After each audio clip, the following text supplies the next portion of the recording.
Bring me a little water, Sylvan. Bring me a little water now. Bring me a little water, Sylvan. Every little once in a while. Don't you feel? Welcome to Chapter 1, lecture material. I'm Professor Knight, and I'd like to go over some of the important points of our Chapter 1. I'm listening to a piece of music from Chapter 2. I thought I would do that so you get an idea of mainstream American music. This doesn't sound foreign to us when we listen to it. Bring it in a bucket, children. Bring it in a bucket now. Sounds no more foreign to us than something like this.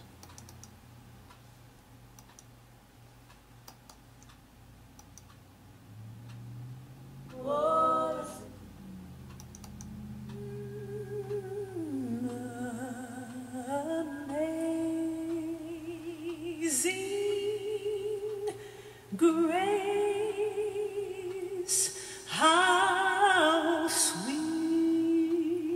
Another selection from America's mainstream, in this case a religious piece. Both of them a cappella, both of them without any instruments, just vocal. And of course,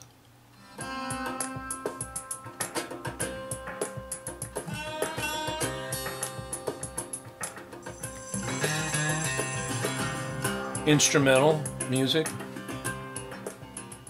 until the vocal comes in.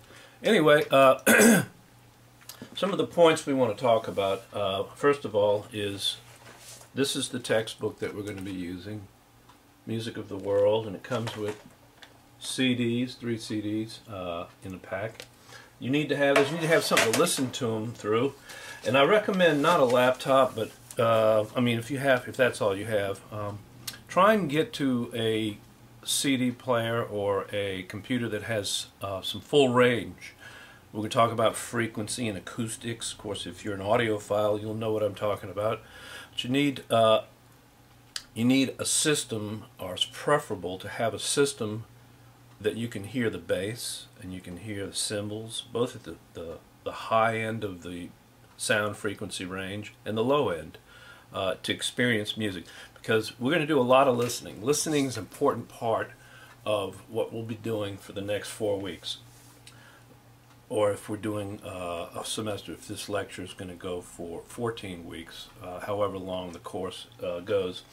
If we're in summer, it'll be 4 weeks. If we're in the fall or spring, it'll be more like 12 to 14 weeks. So we concentrate on music while we listen. We don't listen passively the way most people do. It's in the background, or we kind of put it on while we're driving. We experience music while we're watching TV or movies. Lots of ways to experience music today. Is everywhere, all around us. But we're going to be listening to music in a perceptive way, in an active way. So that takes care of the listening part, and you will be quizzed on that, or it'll be part of the exam coming up. So we'll go through all that later. The American mainstream, to get back to the American mainstream, is where we're going to start. But the course is not limited to music in America. The course is not limited to music that you're familiar with, the music that's comfortable to your ears, and that you've had experience with all your life. The course broadens that, and it takes what we call a global perspective. Let me turn this over here. These are the terms that I have written that we're going to cover briefly in this lecture. And you'll see we've already talked about mainstream. Mainstream simply means what we hear every day and the history of that. Blues, folk music, religious, gospel, rock, pop, classical, jazz, all of those American mainstream types of genres. But global, as you know, or as you should know, our world is becoming smaller. And this has been happening ever since Marco Polo traveled to China. Of course, he traveled by foot, But how do people go to China now? People travel to China by airplane. So things have changed quite a bit in the 20th century, especially. Time travel and the quickness and the ease of time travel directly correlates to how we perceive the world. The world has opened up. There's no way that we can understand what it was like for a person in the Renaissance who had no idea what things were like, 50 miles away. Well, I guess that you could compare that to people living in rural areas of the United States, or just living in a neighborhood all their lives and never really being exposed, never going on the internet, never watching TV. But the thing is that's a very rare occurrence. Most people already have somewhat of a global perspective. The world is shrinking. We've seen movies, Slumdog Millionaire, about the slums of India. We've seen movies about China. Movies are an exceptional way to travel and stay in the same place. But people do travel, people do experience other cultures more and more, and the global perspective is important in this class. So we'll be recognizing the diversity of music throughout our culture in the world and how the two impact each other. So we encourage a variety of musical styles that exist within the United States. The mainstream European-based music derived from ethnic roots and music from other cultures is an important objective that permeates the textbook. This chapter explores the various roles of the ethnomusicologist, and you'll see that's also written here.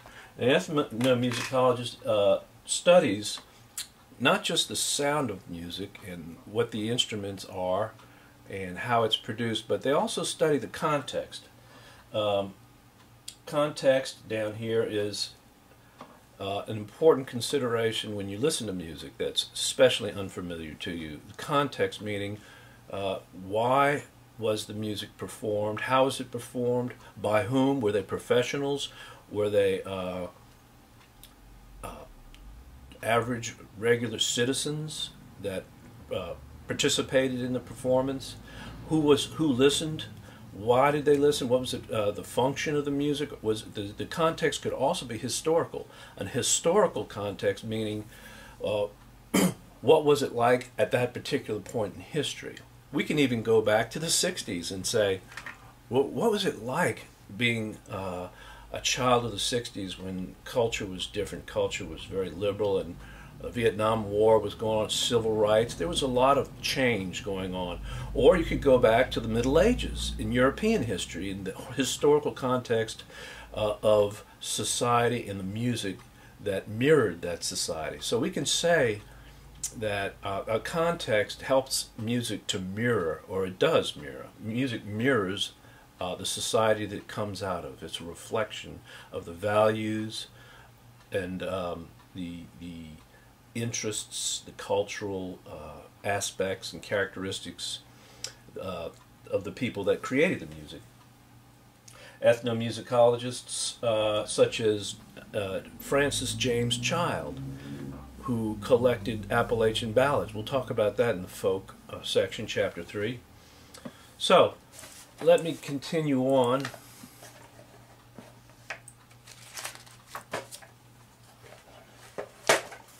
We also know that since America was first settled and founded by the Protestant white English-speaking culture, that has a huge significant effect on the music today.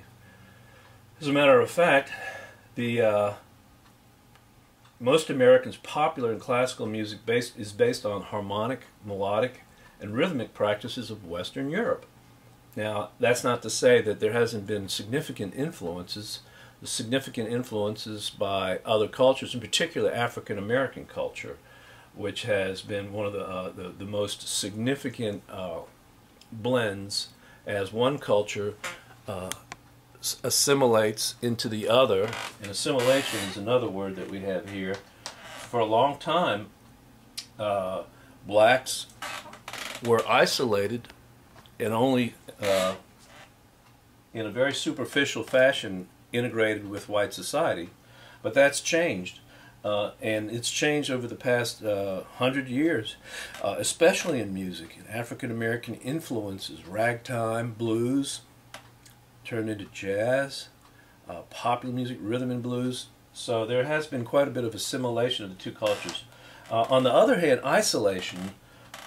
The Native Americans, their music never really influenced, and we can talk about that. Although that's an open question. Why hasn't more Indian music or Native American music become accepted by the mainstream?